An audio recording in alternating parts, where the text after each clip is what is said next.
The helicopter blades hammered the humid air above the rice paddies, as Lieutenant Colonel John Paul Van stared down at the chaos unfolding below. It was January 2nd, 1963, and the Battle of Ap Bac should have been a routine Operation 1500. South Vietnamese troops, backed by American advisors, artillery, and air support moving against a handful of Viet Cong. But the guerrillas weren't running. They were dug in, disciplined, and they were winning. As Van watched his allies' helicopters tumble from the sky in flames and armored personnel carriers sink into the mud under relentless machine gun fire, he realized, with cold dread, that everything Washington believed about this war was wrong. The enemy was supposed to be weak, disorganized, a nuisance that would collapse under modern firepower. Instead, they fought with tactical brilliance and suicidal courage, and they were making fools of America's most sophisticated military technology. Van would spend the rest of that day screaming into his radio, begging his South Vietnamese counterparts to advance, watching them refuse, witnessing the birth of a nightmare that would consume 50,000 American lives and fracture his nation's soul. But to understand how America found itself trapped in Vietnam's jungles, we must travel back further, to the ashes of World War II and the dying gasps of colonial empires. Vietnam's story as a battleground begins not in the 1960s but in the Ruble of 1945, when the Japanese surrender created a power vacuum across Southeast Asia. For nearly a century, France had ruled Indochina, Vietnam, Laos, and Cambodia, extracting rubber, rice, and wealth while treating the Vietnamese as subjects in their own land. But the war had shattered French prestige. Japan's occupation had shown that white colonial powers could be defeated by Asians. And into this moment of possibility stepped a man who would become America's nemesis, Ho Chi Minh. Born Nguyen Sinh Kung in 1890, Ho was a paradox that American intelligence would never quite grasp. He had lived in Paris, worked as a pastry chef in London, and spent years in Moscow learning revolutionary theory. He quoted Thomas Jefferson as readily as Lenin. When World War II ended, Ho declared Vietnamese independence in Hanoi, reading words deliberately borrowed from America's Declaration of Independence. All men are created equal. They are endowed by their Creator with certain inalienable rights. Among these are life, liberty, and the pursuit of happiness. He genuinely believed America, having just defeated fascism and colonialism in Europe and Asia, would support Vietnamese. He wrote letter after letter to President Truman, pleading for recognition. They went unanswered. The reason for this silence was simple and catastrophic. The Cold War had already begun to warp every calculation in Washington. France wanted its colony back and threatened to pivot toward communism in Europe if America didn't support French imperial restoration in Asia. President Truman faced an impossible choice: support Vietnamese independence and lose France as an anti-Soviet ally in Europe, or back French colonialism and betray America's anti-imperial principles. The emerging domino theory sealed Vietnam's fate. American policymakers convinced themselves that if Vietnam fell to communism, all of Southeast Asia would follow: Thailand, Burma, Malaya, Indonesia, perhaps even India and Japan. The theory was simplistic, ignoring centuries of ethnic tensions and nationalist rivalries between Asian nations, but it became gospel in Washington. By 1950, America was paying 80% of France's war costs in shipping weapons, vehicles, and billions of dollars to fund a colonial war against Vietnamese independence.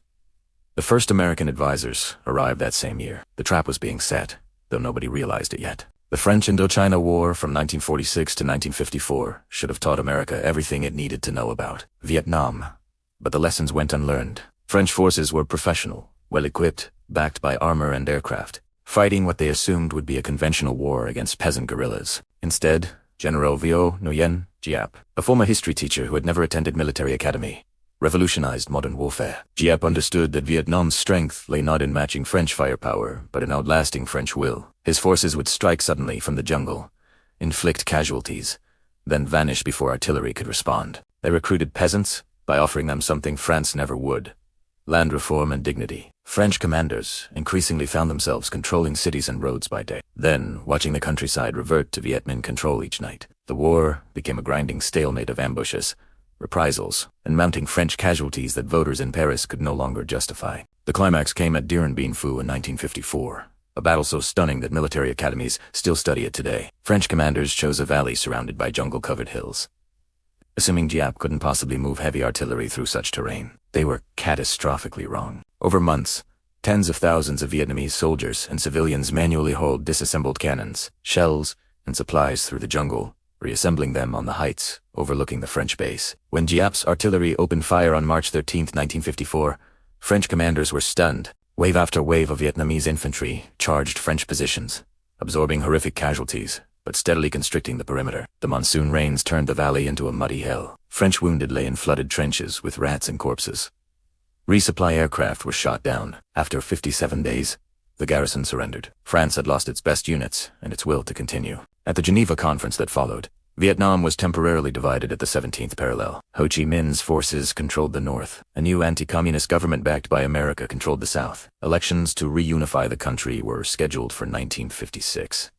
They would never happen. The man America chose to lead South Vietnam was Ngo Dinh Diem, a devout Catholic nationalist who had spent years in exile and possessed unquestionable anti-communist credentials. He also possessed fatal flaws that American advisors overlooked. Diem governed through his family, particularly his ruthless brother Ngo Dinh Nhu, and sister-in-law Madame Nhu, creating a regime rotten with nepotism and corruption. They canceled to 1956 reunification elections, knowing Ho Chi Minh would win. He alienated the Buddhist majority through pro-Catholic policies. His strategic hamlet program forcibly relocated millions of peasants into fortified villages, ostensibly for their protection, but in reality destroying their ancestral connections to land and creating bitter resentment. Land reform that might have won peasant loyalty never materialized because Diem's base of support was the landlord class. By the late 1950s, Southern Vietnamese who had fought against France began organizing resistance against Diem. In 1960, they formalized as the National Liberation Front, which Americans would call the Viet Cong.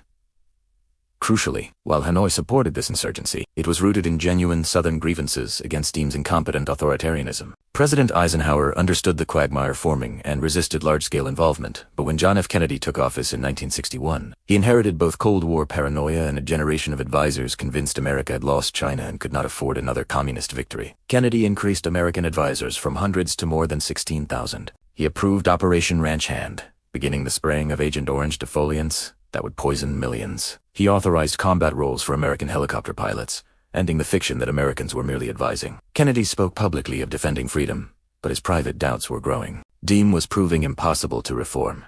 The Viet Cong were gaining strength, and the war's logic was dissolving under scrutiny. When Buddhist monks began immolating themselves in Saigon's streets to protest Diem's oppression, the images shocked the world.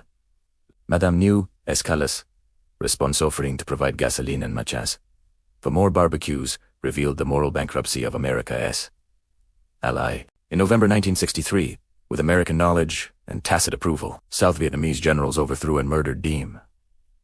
3 weeks later, Kennedy himself was assassinated in Dallas. The war passed to Lyndon Johnson, who would transform it from a covert operation into America's longest nightmare. Johnson was a Texas politician who understood domestic power but possessed no feel for Asian nationalism or guerrilla warfare. His advisors, men like Defense Secretary Robert McNamara and National Security Advisor McGeorge Bundy, were the best and brightest. Technocrats who believed wars could be won through statistical analysis and graduated pressure. They saw Vietnam through spreadsheets' body counts. Kill ratio tonnage dropped, convinced that sufficient force would break the enemy's will. They were about to collide with an enemy who measured victory in decades, and considered casualties irrelevant if the cause was just. The spark came in August 1964 in the Gulf of Tonkin, where American destroyers conducting espionage operations off North Vietnam's coast reported torpedo attacks. The first attack probably happened, though details remain murky. The second attack, which Johnson used to ram authorization for war through Congress, almost certainly never occurred. It was radar ghosts, nervous sonar operators, and commanders predisposed to see threats. But Congress passed the Gulf of Tonkin resolution with only 2 dissenting votes, giving Johnson blanket authority to wage war without a formal declaration. The trap snapped shut. The air war began with Operation Rolling Thunder in March 1965, a bombing campaign that would drop more tonnage on North Vietnam than fell on Germany and Japan combined during World War II. American planners believed bombing would break Hanoi's will and force them to abandon the southern insurgency. They were wrong on every level. The North Vietnamese proved masters of adaptation, moving factories into caves, dispersing population centers, mobilizing civilians to repair damage overnight, and using American bombing as proof of imperialist aggression. The bombing actually strengthened Northern resolve and made Ho Chi Minh a symbol of resistance against overwhelming power. Moreover, the insurgency in the south was increasingly so, drawing recruits from villagers brutalized by corrupt South Vietnamese forces and refugees created by American bombing. Destroying the north couldn't suppress a revolution rooted in the south's poverty and injustice. Ground troops followed. Inevitably, in March 1965, Marines splashed ashore at Dien Nha, greeted by Vietnamese girls with flowers, a surreal beginning to a war that would destroy those illusions within weeks. General William Westmoreland, commander of U.S. forces, developed a strategy of attrition based on search and destroy missions. American units would venture into the jungle, find the enemy, and kill them in such numbers that they couldn't replace their losses. It was a strategy fundamentally ignorant of Vietnamese history and communist ideology. North Vietnam and the Viet Cong had an essentially unlimited supply of young men willing to fight and die, could retreat to sanctuaries in Laos and Cambodia, and crucially understood that they didn't need to win battles. They only needed to not lose the war. Every American soldier killed, every village destroyed, every civilian casualty created by American firepower fed the narrative that this was a war of national survival against foreign invaders. The same story that had sustained them against the French. The ground war became a nightmare of incomprehensible horror. American soldiers, mostly working-class draftees, averaging 19 years old, were dropped into triple canopy jungle where visibility was measured in feet. The enemy was everywhere, and nowhere a farmer planting rice might be Viet Cong. A child could carry a grenade. A village hosting Americans by day could be a communist stronghold at night. Booby traps became a psychological weapon more devastating than bullets. Punji stakes smeared with tripwires connected to grenades, pressure-activated mines that could turn a routine patrol into carnage. The jungle itself was hostile leeches, mosquitoes, snakes, oppressive heat, monsoon rains that turned trails to mud and made dry clothes a distant memory. Soldiers carried 60 to 80 pounds of equipment through this hell, knowing any step might be their last. Unable to distinguish friend from foe, fighting an enemy that knew the terrain intimately and could strike then vanish into tunnels or jungle. The Viet Cong and North Vietnamese army were extraordinary fighters who compensated for technological inferiority with tactical brilliance and inhuman endurance. They dug the Siu Chi tunnels, a network of underground cities where entire battalions could live for weeks, complete with hospitals, sleeping quarters, and firing positions, all hidden beneath American bases. They perfected the art of hugging, American units staying so close that American artillery and airstrikes risked killing their own troops. They studied American tactics, learning that units typically set up ambushes at trail junctions and along rivers, so they moved through the deepest jungle instead. They understood that Americans measured success by body counts, so they sometimes deliberately fed small units into American killing zones, accepting casualties to bleed American morale and create favorable kill ratios for propaganda. And they were sustained by genuine conviction. They were fighting for their homeland's independence and unification. While American soldiers were fighting for an increasingly unclear purpose they called the world home, the place they desperately wanted to return to. The Tet Offensive in January 1968 shattered American illusions definitively. On the Vietnamese New Year holiday, when a traditional ceasefire was supposed to be in effect, communist forces launched simultaneous attacks on more than 100 cities and towns across South Vietnam. Viet Cong sappers blasted their way into the U.S. Embassy compound in Saigon. Ancient Hue fell to North Vietnamese forces who held it for weeks. The military reality was that American and South Vietnamese forces counterattacked successfully, inflicting devastating casualties on the attackers and effectively destroying the Viet Cong as a major fighting force. But the psychological and political impact was catastrophic for America. General Westmoreland had been assuring Americans that the enemy was nearly defeated, that there was light at the end of the tunnel. Now the enemy was attacking everywhere, simultaneously.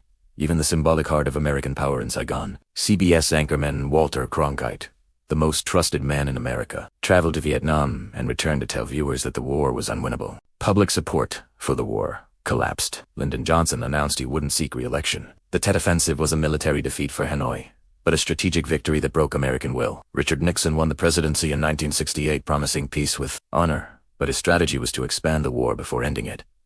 A logic that killed thousands more for years. Nixon and his advisor, Henry Kissinger, pursued Vietnamization, training South Vietnamese forces to fight without American troops while simultaneously bombing Cambodia and Laos to destroy communist sanctuaries and supply routes along the Ho Chi Minh Trail. The secret bombing of Cambodia, a neutral country, was illegal and contributed to destabilizing forces that would eventually bring the genocidal Khmer Rouge to power. When the bombing was revealed, it sparked massive domestic protests. At Kent State University in May 1970, National Guard troops fired into a crowd of student protesters, killing 4. America was literally at war with itself. The human cost of the war manifested in ways statistics cannot capture. American soldiers returned home to a country that didn't want to hear about their experiences, branded as baby killers by anti-war activists, while being ignored or scorned by the government that had sent them. Many carried physical wounds, but more carried invisible ones: PTSD, addiction, survivors, guilt, rage at having sacrificed their youth for a war their leaders abandoned. The Vietnamese suffered incomparably more. Estimates suggest 2 to 3 million. Vietnamese died, millions more were wounded or displaced. Entire regions were rendered uninhabitable by bombs and chemicals, and the psychological trauma of having your country turned into a battlefield. 4 foreign ideologies would echo through generations. The use of Agent Orange and other defoliants poisoned soil and water, causing birth defects and cancers that continue today. Unexploded ordnance still kills Vietnamese farmers regularly.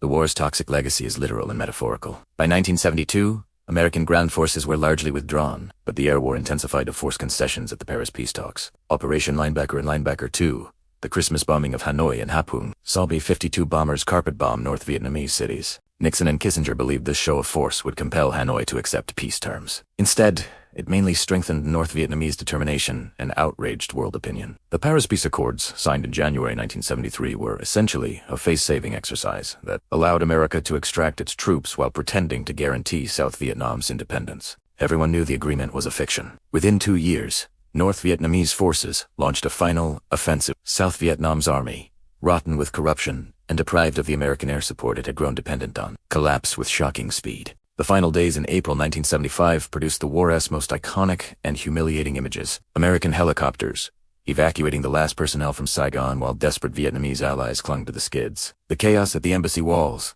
The North Vietnamese tanks smashing through the presidential palace gates. South Vietnamese soldiers stripped off their uniforms to avoid execution. Thousands of Vietnamese who had worked with Americans faced re-education camps, imprisonment, or death. Hundreds of thousands became boat people, fleeing by sea to uncertain fates, with many drowning or falling prey to pirates. The war America had promised to win had spent 58,000 American lives and hundreds of billions of dollars fighting, had torn the country apart over, ended in unconditional defeat and images of desperation that would haunt the nation for decades. The war started for complex, interconnected reasons that reveal more about American fears and hubris than Vietnamese reality. It started because decolonization after World War II created power vacuums that Cold War superpowers rushed to fill with proxies and ideology. It started because French colonial arrogance convinced them they could restore an empire after Japan had destroyed the myth of white supremacy. It started because American policymakers, traumatized by the loss of China to communism, developed the domino theory and convinced themselves that Vietnamese nationalism was merely a mask for Soviet and Chinese expansion. It started because successive American presidents feared looking weak, feared being the first to lose a war, feared the domestic political consequences of losing Vietnam more than they feared the consequences of fighting there. It started because leaders kept believing the next escalation would work, that sufficient force could overcome revolutionary determination, that technology could defeat ideology, that Vietnamese peasants would eventually prefer corrupt authoritarianism, backed by foreign troops to communism, promising land reform and independence. But most fundamentally, the war started and continued because American leaders profoundly misunderstood the conflict they were entering. They saw Vietnam through the lens of World War II and Korea, as a conventional war between nations and ideologies. They failed to understand it was primarily a civil war rooted in legitimate grievances about land, dignity, and self-determination. They supported regimes in the South that were corrupt, brutal, and lacked popular support, then wondered why pacification failed. They assumed Vietnamese nationalism could be separated from communism, not understanding that, for many Vietnamese, Ho Chi Minh embodied both. They believed American firepower would compensate for South Vietnamese government incompetence, not realizing that firepower without political legitimacy only creates refugees and recruits for the enemy. They thought wars could be won through attrition and statistics, not grasping that a people fighting for what they consider independence and unification will endure casualties that would break a foreign expeditionary force fighting for abstract containment theory. The lessons of Vietnam echoed through subsequent American wars. The war demonstrated that military superiority doesn't guarantee victory when the enemy is more committed and the cause is less clear. It showed that body counts and tonnage dropped are meaningless metrics when the enemy measures success in decades and considers casualties irrelevant.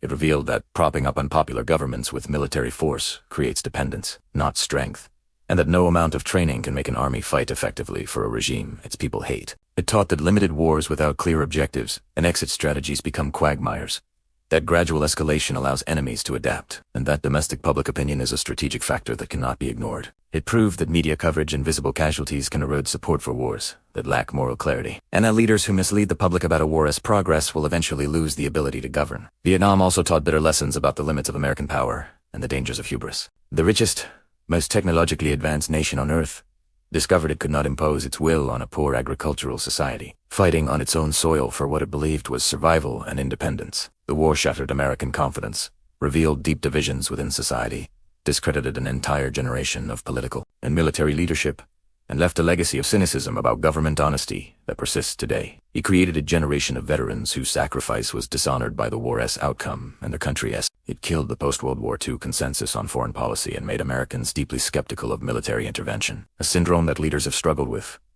and sometimes manipulated ever since. For Vietnam, the war's end brought unification but not peace. The communist government's re-education camps and harsh policies toward the South created new suffering. Economic mismanagement under strict communist orthodoxy created poverty and stagnation for decades. The invasion of Cambodia to overthrow the Khmer Rouge and the subsequent war with China showed that communist unity was a myth and that old nationalist rivalries persisted under ideological veneers. Only in recent decades has Vietnam begun achieving the economic development that might have come much sooner without decades of war. The country maintains a complicated relationship with America. Deep scars from the war coexist with pragmatic, diplomatic, and economic relations, with Vietnam now viewing China as a greater threat than its former enemy. The Vietnam War began not with a single decision but through a series of choices, each seemingly defensible in isolation, that collectively led to catastrophe. It began when America chose containment over self-determination, when it backed French colonialism to keep France in NATO, when it convinced itself that Vietnamese nationalism was really Chinese expansion, when it supported Diem despite his incompetence,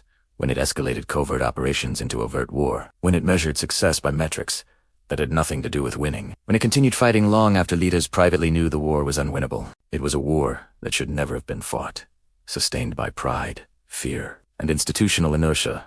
Long after any strategic rationale had vanished, it consumed a generation, shattered assumptions, and left wounds that have never fully healed. The war started because powerful nations believed they could reshape the world through force, and it ended by teaching them painfully, expensively, tragically, that some forces cannot be defeated by bombs, only understood, respected, and perhaps peacefully engaged. That lesson, written in the blood of millions, remains urgent today in a world still full of leaders convinced that sufficient violence can overcome determined resistance rooted in genuine grievance and nationalist pride.